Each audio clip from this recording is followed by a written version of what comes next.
Hello, bonjour à toi et bienvenue dans ce 12e jour de notre calendrier de l'Avent. Déjà moitié du chemin. J'aimerais que tu t'arrêtes un instant et te féliciter parce que tu es arrivé jusque-là. 12 jours, c'est la moitié du chemin. 12 jours, ça veut dire que tu as déjà travaillé sur 12 leviers sur 24. Je veux que tu inspires et expires un instant et que tu te dises bravo à toi-même. Hier, nous parlions de vulnérabilité, le courage d'être vrai, d'être réel, d'oser donner la possibilité aux autres de voir notre humanité, de voir des endroits où nous ne sommes pas si parfaits que ça. Et aujourd'hui, nous allons parler de quelque chose qui découle naturellement en fait de cette ouverture. C'est l'art de donner et de recevoir. Je suis Marie-Claire Riballé-Abon, coach, auteur, RH, et j'ai envie de commencer cette conversation par briser une idée reçue. On nous a appris que donner, c'est généreux, que donner, c'est noble, que donner, c'est ce que font les bonnes personnes. Et on nous a appris de manière plus subtile que recevoir, recevoir, c'est être en bas. La main qui donne est en haut et la main qui reçoit est en bas. Donc, quand tu es la personne qui reçoit, tu as l'impression d'être moins que l'autre, que tu as besoin peut-être d'être secouru, que tu es une personne dans le besoin et que tu vas être redevable à l'autre. C'est donc une position de faiblesse que naturellement, nous n'aimons pas. Résultat, on a des millions de personnes qui donnent jusqu'à épuisement et qui ne savent pas recevoir, qui refusent de recevoir, qui bloquent les compliments, qui refusent quand quelqu'un leur propose de l'aide, qui s'excusent quand on leur offre quelque chose et se détournent de la générosité des autres. J'ai fait partie de ces personnes-là parce que je n'en fais plus partie. Je suis désormais une personne qui reçoit agréablement et avec plaisir. Mais pendant des années, j'ai été cette personne-là qui donnait et qui ne savait ni demander ni recevoir. Et un jour, j'étais en train de suivre un accompagnement avec Marisa Peer et elle nous a invités à faire un exercice. Cet exercice, je vais peut-être te demander de le faire là maintenant. Inspire, inspire, inspire, continue à inspirer. Encore. Oui, continue. Tu te rends compte qu'à un moment, tu ne peux plus inspirer, n'est-ce pas? Maintenant, expire. Expire. Encore. Expire. Oui, continue. Et là, tu te rends compte que tu n'en peux plus aussi. C'est la même chose avec donner et recevoir. Il nous faut créer un équilibre. Pour pouvoir continuer à donner, il faut recevoir. C'est parce que tu donnes, c'est parce que tu reçois que tu as de quoi continuer, que tu as le nécessaire pour continuer à donner aux autres. En refusant de recevoir, tu bloques le flux naturel de la vie et tu prives les autres de la joie de donner, de la joie d'être également dans le flux naturel de la vie. Parce que tout le monde a besoin de donner et tout le monde a besoin de recevoir. Aujourd'hui, je vais partager avec toi Ces deux actes, donner et recevoir, qui ne sont pas vraiment séparés, ils vont ensemble, comme le mouvement de la respiration, comme on vient de le voir, mais qu'il faut juste savoir créer un équilibre entre les deux.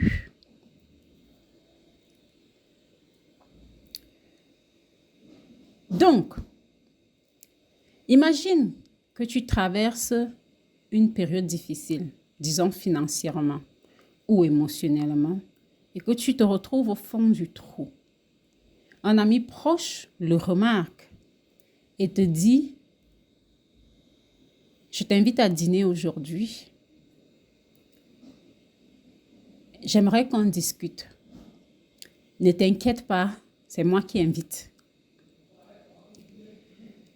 Quand tu es habitué à être une personne qui donne, qui prend tout en charge, ta première réaction, c'est peut-être non, je ne suis pas disponible ce soir parce que tu n'as pas envie de dire que tu n'as pas et que tu n'as pas envie d'être un poids pour l'autre. Ou alors, l'ami en question te propose de te donner de l'argent ou de t'en prêter. Tu as envie de dire très vite, non, ça va aller, ne t'inquiète pas pour moi.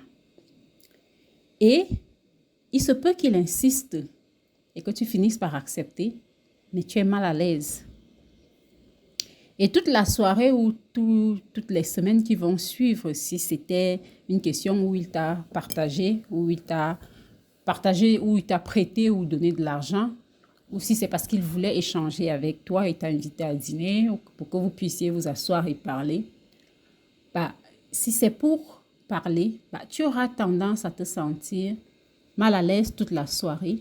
Tu n'as pas envie de t'ouvrir parce que émotionnellement parlant, tu es celui qui a toujours été un roc pour les autres. Et tu ne veux pas du tout devenir un poids ou baisser dans l'estime de l'autre. Et si c'était de l'argent, tu as tendance à vouloir, à te mettre de la pression pour chercher comment rembourser vite ou rendre service à la personne pour remettre les tablettes à plat, équilibrer les comptes d'une certaine manière. Et imagine qu'en partant ou lors d'une rencontre, la personne te dit, te regarde et te dit quelque chose du genre, tu sais, quand tu refuses que je t'aide, tu me voles quelque chose. Tu me voles la joie de donner. Tu me voles l'opportunité d'être aussi là pour toi, comme tu as toujours été là pour moi. Est-ce que tu réalises à quel point c'est égoïste? Imagine un peu cette personne-là qui est en train de te dire ça. Qu'est-ce que tu ressens? Peut-être que tu es sous le choc. Tu te dis non, moi je ne suis pas égoïste. Je passe ma vie à donner, je passe ma vie à aider les autres. Mais réfléchis un instant. Et s'il avait raison? En refusant de recevoir, tu crées un déséquilibre. Tu te mets au-dessus des autres.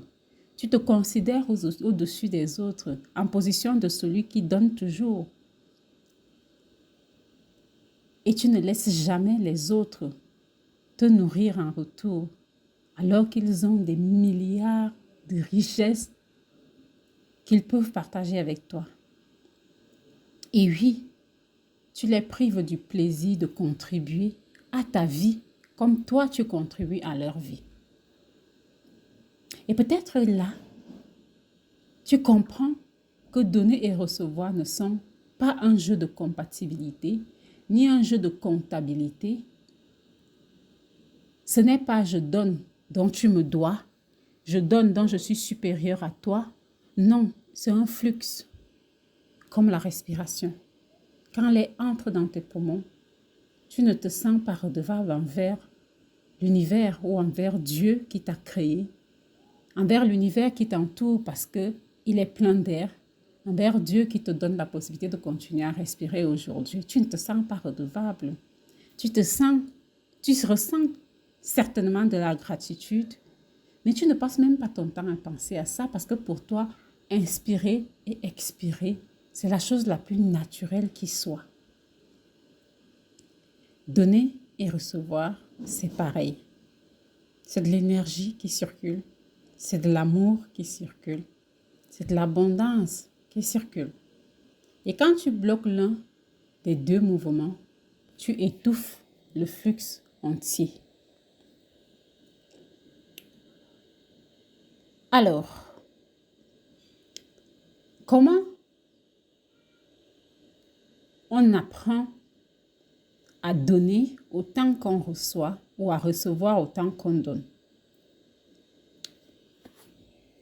Pour répondre à cette question, nous allons commencer par répondre à celle-ci. Pourquoi avons-nous du mal à recevoir? Pourquoi c'est si difficile?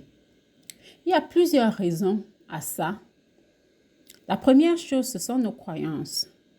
Au fond, beaucoup d'entre nous ne nous sentons pas en fait dignes de recevoir. Pas assez bon, pas assez méritant. Pourquoi moi, je ne mérite pas ça? Donc, on se sent indigne. Not enough. Je ne suis pas assez. Quand quelqu'un te fait un compliment et que tu le dévies immédiatement, oh non, c'est rien. Je fais souvent ça. Je continue à faire ça, même si je suis consciente du fait que ce n'est pas quelque chose, que c'est quelque chose qu'il faut ou sur lequel je travaille. Et je reconnais que je continue à travailler dessus même aujourd'hui. C'est une croyance qui parle quand tu fais ça. Quand quelqu'un t'offre quelque chose et que tu insistes pour payer ta part, non, non, non. C'est toujours une croyance qui agit. Et puis on a la peur d'être redevable. On a appris que recevoir en fait crée une dette. Que si quelqu'un te donne quelque chose, tu dois le lui rendre. Et ça nous terrifie en fait de ne pas être capable de rendre en retour ce que l'autre nous a fait. On ne veut donc pas devoir quelque chose à quelqu'un et accumuler ainsi des dettes. Alors on refuse, on dit non merci, on se débrouille seul. L'autre problème, c'est le besoin de contrôle. Recevoir, c'est accepter de ne pas tout contrôler. C'est accepter d'avoir besoin de l'autre. C'est reconnaître qu'on n'est pas autosuffisant. Et pour certains, ce n'est pas du tout acceptable. On préfère donc tout gérer seul. Mais c'est plus dur parce qu'au moins, on garde le contrôle.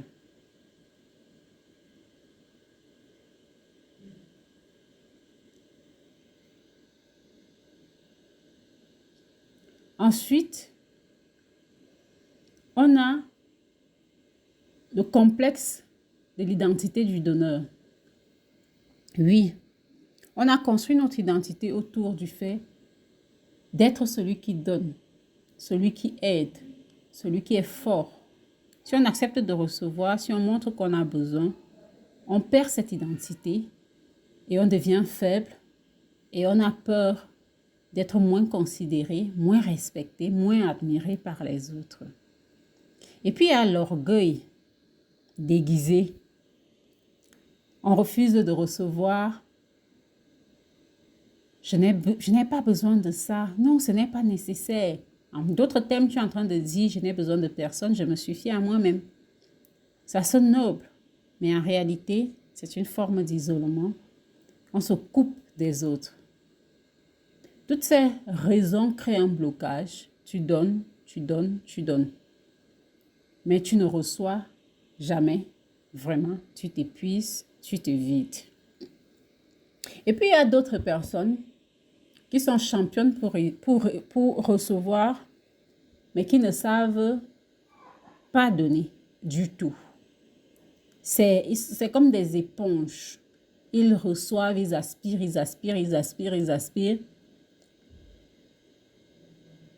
Mais ils ne savent pas donner. Ça aussi, ça fait partie des choses qui créent le déséquilibre.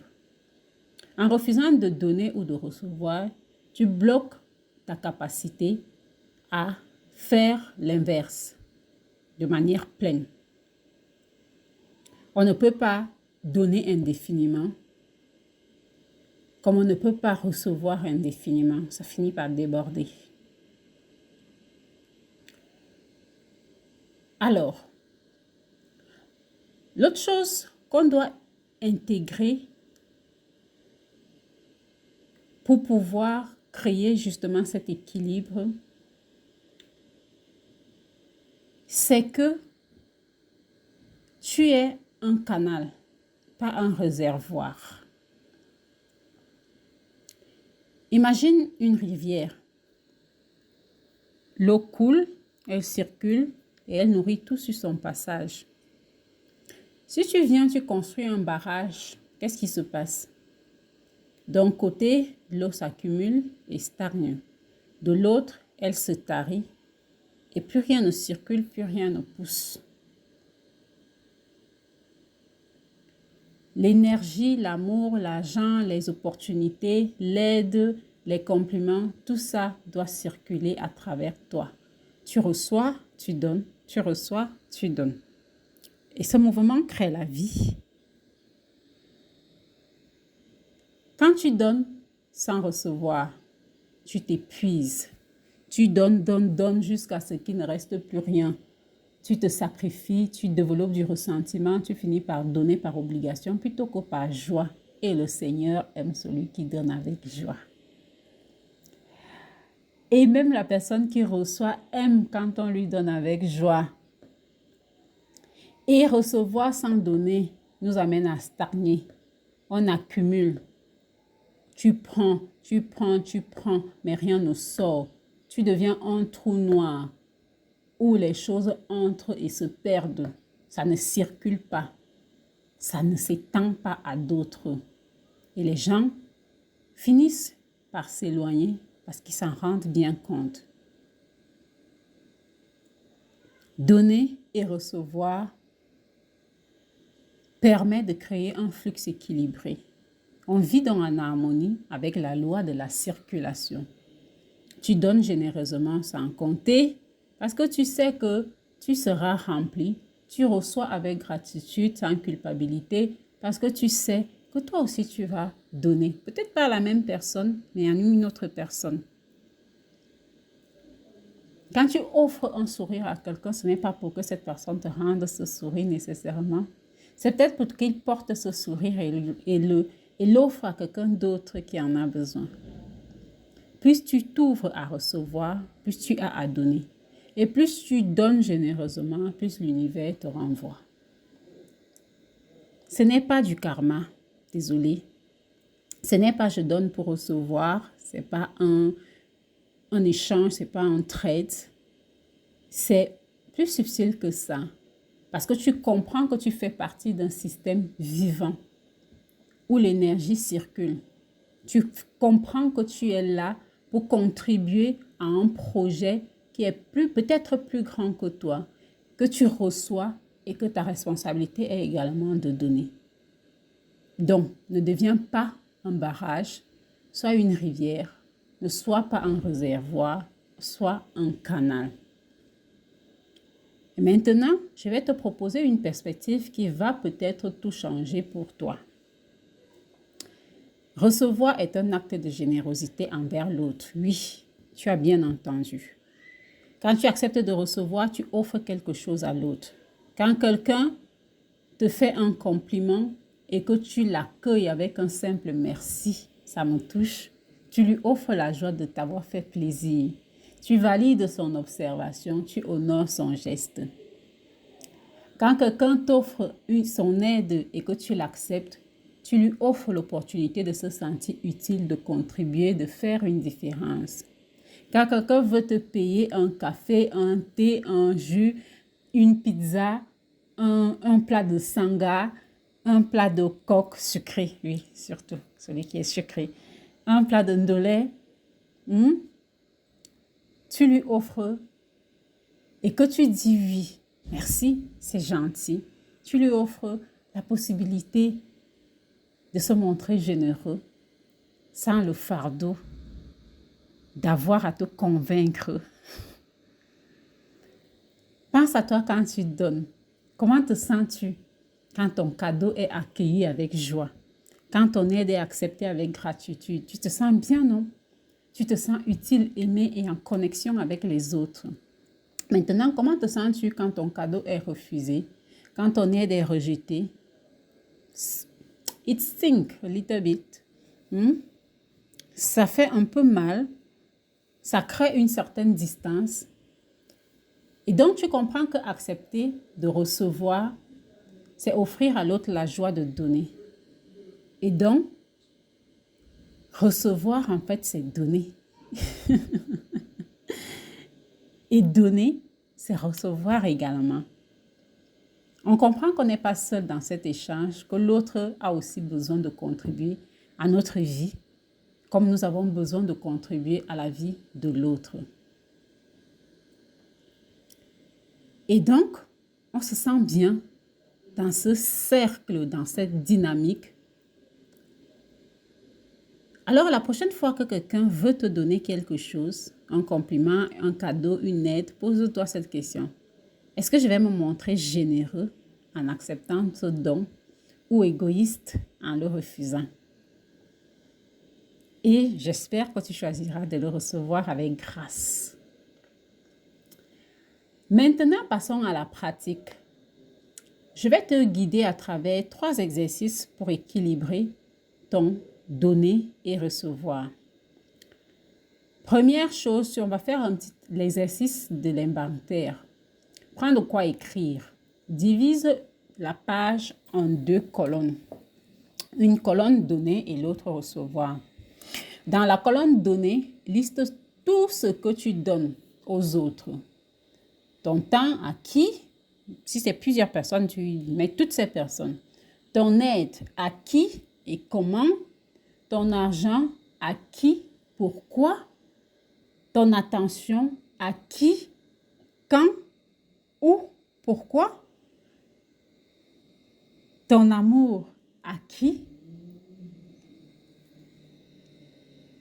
Maintenant, dans la colonne recevoir, liste ce que tu reçois et accepte vraiment, véritablement, de manière sincère et avec grâce des autres. De l'aide, quand et de qui? Des compliments. Comment est-ce que tu les accueilles? Les cadeaux. Est-ce que tu le fais sans culpabilité? Est-ce que tu refuses ou tu acceptes à ton corps défendant? Le soutien émotionnel, est-ce que tu t'autorises à être vulnérable avec les autres? De l'amour, qu'est-ce que tu reçois des autres? Maintenant, observe. Quel côté est le plus rempli? Si c'est donné, tu es en déséquilibre. Tu donnes plus que tu ne reçois. Fais attention à l'épuisement. Si c'est recevoir, tu es aussi en déséquilibre. Tu prends plus que tu ne donnes. Attention, justement, à te retrouver en stagnation, je vais dire. L'idéal, c'est de créer un flux équilibré, pas nécessairement égal en quantité, mais en énergie. Souvent, quand on a beaucoup de biens, par exemple matériels, ou beaucoup d'argent, on a tendance à être également, à donner également beaucoup. Ça, c'est normal. Mais on doit s'assurer de l'autre côté, on reçoive également, pas forcément le matériel, mais quelque chose qui fait sens, du temps, des relations de qualité, de l'amour des autres, du soutien émotionnel. Bref, que l'on reçoive en retour et qu'on ne soit pas quelqu'un qui est tout le temps en train de donner, sans recevoir assez en retour. Exercice numéro 2, on va identifier tes blocages. Complète ces phrases en toute honnêteté. J'ai du mal à recevoir quand... Complète. Quand quelqu'un m'offre quelque chose, je me sens... Complète. La croyance qui m'empêche de recevoir est que... Complète. Si j'accepte vraiment de recevoir, j'aurais peur que... Complète. Donne la première chose qui te vient à l'esprit. Ces réponses révèlent tes blocages. Prends-en conscience. C'est la première étape pour t'en défaire. Et puis le dernier exercice, c'est un exercice pratique des 48 heures. Pour les prochaines 48 heures, je t'invite à pratiquer l'art de recevoir gracieusement. Si tu as tendance à donner, donner, donner, donner et que tu refuses de recevoir. Ou alors, l'art d'offrir généreusement si tu as tendance à recevoir, recevoir, recevoir, recevoir sans donner. Concrètement, ça veut dire quoi? Accepte tous les compliments qu'on te fait dans un simple merci. Avec un sourire, tu ne dévies pas, tu ne minimises pas, tu ne justifies pas, tu dis juste merci. Ça, c'est pour la personne qui a tendance à donner et à fuir la réception. Et si toi, tu as tendance à recevoir, recevoir, recevoir, je t'invite à faire le contraire, à offrir généreusement des compliments aux gens qui t'entourent et qui ont l'habitude peut-être de te féliciter, de t'admirer, de te couvrir d'appréciation. C'est ton tour de les couvrir d'appréciation. Ensuite, dis oui une fois quand quelqu'un t'offre quelque chose. Même si ton premier réflexe est de refuser, entraîne-toi à recevoir. Si tu as tendance à refuser de recevoir. Mais l'inverse, si tu es une personne qui est un trou noir et qui passe son temps à recevoir, offre quelque chose à quelqu'un, invite quelqu'un. Et si quelqu'un t'invite, dis « Oh, fais-moi plaisir, j'aimerais t'inviter pour cette fois. » Et invite cette personne. Si tu es une personne qui a tendance à refuser de l'aide ou à aider les autres sans demander de l'aide, demande de l'aide pour quelque chose de petit. Ça peut être quelque chose d'aussi petit que est-ce que tu peux me donner un verre d'eau? Est-ce que tu aurais 5 minutes pour m'aider à ceci? J'aurais besoin de ton avis sur cela. Et si tu es une personne qui a tendance à hyper solliciter l'aide des autres, je t'invite à faire le contraire, à offrir ton aide à d'autres pour pouvoir les aider. Et puis, note justement ce que tu auras observé, comment tu te seras senti et ce que tu auras observé chez les autres. Et maintenant, pour finir, quelle est notre intention pour aujourd'hui? Aujourd'hui, je laisse la vie circuler à travers moi. Je donne avec joie, je reçois avec gratitude. Et tout au long de cette journée, sois attentif à maintenir un équilibre dans ce flux. Je donne avec joie et je reçois avec gratitude. Quand la vie te propose de recevoir, dis merci et laisse entrer. Quand la vie te propose de donner, donne avec le cœur, sans rien attendre en retour.